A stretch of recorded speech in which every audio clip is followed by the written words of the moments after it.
Mon époque, ma radio.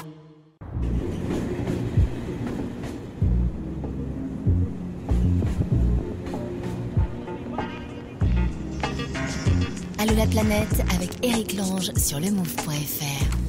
Allô la planète, c'est parti, 60 minutes de conversation avec vous qui êtes éparpillés dans le monde. Vous savez que cette émission est là pour vous, que vous soyez dans l'univers connu, si vous habitez quelque part, si vous habitez nulle part, mais si vous êtes sur la route en train d'aller d'un endroit à l'autre, ou si vous êtes envoyé quelque part pour votre travail, pour vos loisirs, pour l'amour aussi.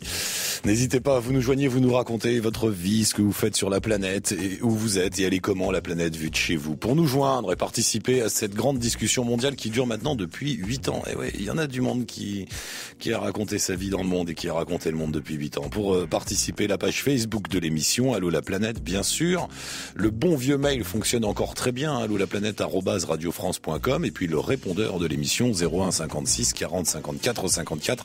Comme vous n'êtes pas en France, vous avez besoin des indicatifs internationaux pour nous joindre, donc vous faites le 331 56 40 54 54. Laissez un message rapidement avec vos coordonnées, nous on vous rappelle, comme ça vous coûte pas cher. Et puis bien sûr il y a le move.fr, on peut aussi laisser des commentaires et des petits mots. Aujourd'hui, qu'est-ce qui est prévu? Je dis qu'est-ce qui est prévu parce que parfois ça marche pas, mais c'est pas grave, ça marchera plus tard. Nous avons Léna qui nous attend au Pérou, Émilie quelque part au Brésil. Michel, c'est notre ami qui fait de la course automobile aux États-Unis, on l'a de temps en temps. C'est le seul Français qui fait du NASCAR. Bon, bref, vous savez, les courses de voitures américaines. Bon, il explique tout à l'heure, mais c'est une star là-bas aux États-Unis. Cindy nous attend à Singapour, Andrea en Italie. Notre ami Thibaut Pomarès de la Télé Libre lance une série d'émissions sur le web en Russie. Et on va démarrer en allant au Kazakhstan, monsieur Dame. Allô la planète. Splinters.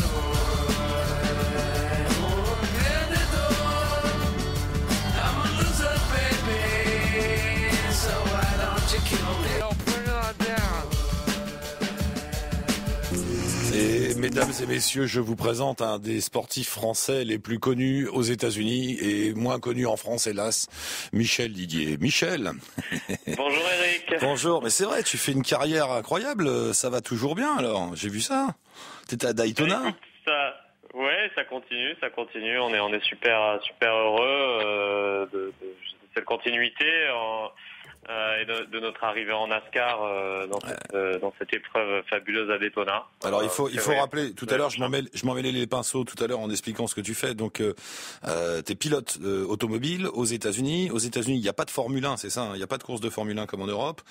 Il y a l'IndyCar, qui est, on va dire, un cousin de la Formule 1, mais qui est un autre championnat de Formule 1 aux États-Unis. Et vous, c'est le NASCAR, c'est ces voitures qui d'extérieur ressemblent à des voitures plus ou moins normales. Ils n'ont pas du tout des looks de voitures de Formule 1, mais à l'intérieur avec des moteurs ultra puissants. Je sais pas combien de chevaux et combien vous roulez, mais bon, très vite en tout cas. On roule plutôt très vite, surtout sur les super speedways comme Daytona, Talladega, Indianapolis, où on est en moyenne à peu près à 320-330 km/h autour. Un petit TGV. Donc c'est vrai que c'est assez vite. Ouais. Et alors, non mais Daytona c'est important parce que j'ai vu, c'est vrai ça, que t'es le premier Français à courir à Daytona depuis 36 ans. Eh ben en fait, on a couru à Daytona l'année dernière dans le championnat ARCA. Alors c'est un peu technique, mais l'ARCA c'est le cousin de la NASCAR. Qui est un championnat qui est très reconnu aux États-Unis, mais un peu moins connu en France ou en Europe. Mais c'est vrai que la NASCAR, en termes d'image, est aujourd'hui le deuxième sport le plus connu aux États-Unis, juste derrière le football américain, et largement loin devant le baseball, basketball, ce que les gens ne savent pas forcément en Europe. Ouais. Et donc ça sera nous notre première fois en NASCAR à Daytona cette année. Et ça faisait 36 ans, si je dis pas de bêtises, que le dernier pilote français à l'avoir fait. Et c'était en 1979 et c'était Claude Ballot-Léna pour ceux qui le connaissent. Donc c'est vrai que ça fait un grand écart. Une belle responsabilité sur tes petites épaules chétives, mon cher Michel. Bah écoute, non mais ça s'est bien passé en ARCA l'année dernière sur ce même circuit avec quand même pas mal de pilotes de NASCAR qui étaient avec moi, où on a fait le meilleur temps des essais, des derniers essais avant la course, qui avait jamais été fait par un pilote européen. Et pendant la course, on termine 11e sur plus de 40 pilotes, donc c'est vrai que c'était un super résultat pour une première fois à Daytona. Donc là, on sera en NASCAR, il y aura peut-être une pression supplémentaire, il y aura plus de visibilité. En plus, il y a beaucoup de Français qui viennent nous voir pour cette épreuve. Donc on est super contents. Voilà. Et t'en joues un peu dans la com, tout ça, le français, dans sa voiture, tout ça, le fait que tu sois français? Bah oui, bien sûr. Bah c'est sûr que je pense que c'est un atout pour nous, avec les Américains ou même pour les médias, les autres médias. C'est vrai qu'aux États-Unis, le côté Frenchy, bah ça plaît.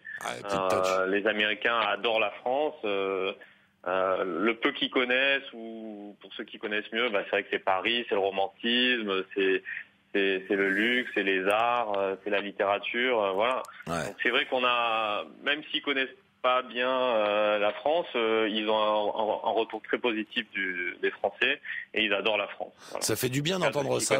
C'est du bien d'entendre ce que tu dis, parce qu'on n'arrête pas de dire qu'on se tape sur les uns sur les autres, qu'on a une mauvaise image et tout. Toi qui es dedans, dans un univers particulier qui est le sport automobile, bah c'est bien d'entendre ça, quoi. Ça fait plaisir, au moins. Bonne petite image, c'est chouette. Ah non, mais c'est vrai que enfin j'ai toujours ressenti beaucoup d'intérêt et bon, c'est vrai qu'aussi on donne beaucoup d'énergie. Enfin moi, quand je suis sur les courses, je suis tellement heureux d'être là parce que c'est tellement de travail pour y arriver que forcément j'ai la banane, je suis toujours en train de sourire et puis bon, voilà, il me renvoie l'énergie aussi positivement. Donc c'est vrai que ça se passe super bien et puis je ressens que des choses intéressante et je pense que c'est vraiment un atout d'être français dans ce type de championnat, quoi. Un dernier mot sur ta vie quotidienne aux États-Unis. T'aimes toujours ça? T'es content? Tu regrettes rien? C'est agréable. C'est comme tout, il y a des choses qu'on adore, il y a des choses qu'on aime moins. C'est vrai que bon, au niveau nourriture, suivant où on est, c'est un peu difficile. De bien manger, donc voilà.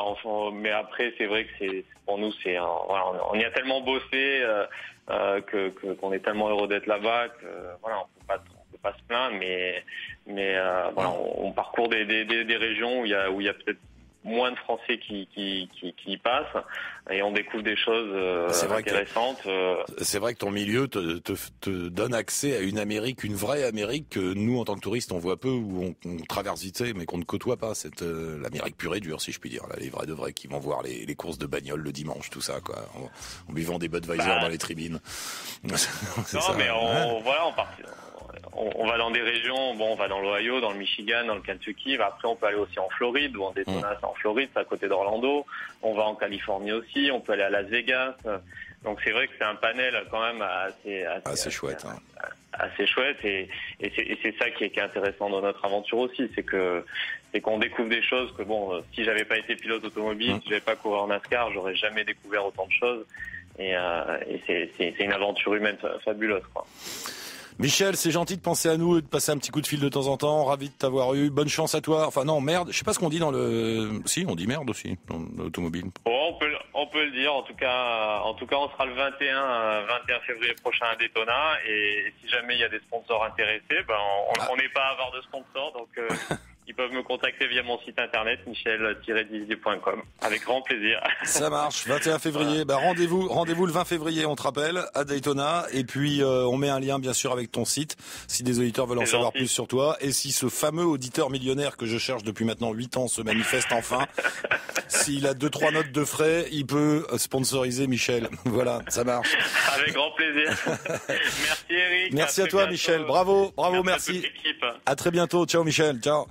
Merci, à très bientôt, ciao. Et voilà, 60 minutes, ça passe vite, vous inquiétez pas, on en remet demain avec vous tous, où que vous soyez dans le monde, en France, ailleurs, n'importe où. Si vous avez un téléphone ou internet, vous nous envoyez un petit message, on vous rappelle, on vous contacte, et vous participez vous aussi à cette immense discussion mondiale, la seule, la première et l'unique, que vous propose chaque jour Allô la planète, ciao touti, et à dans 23h.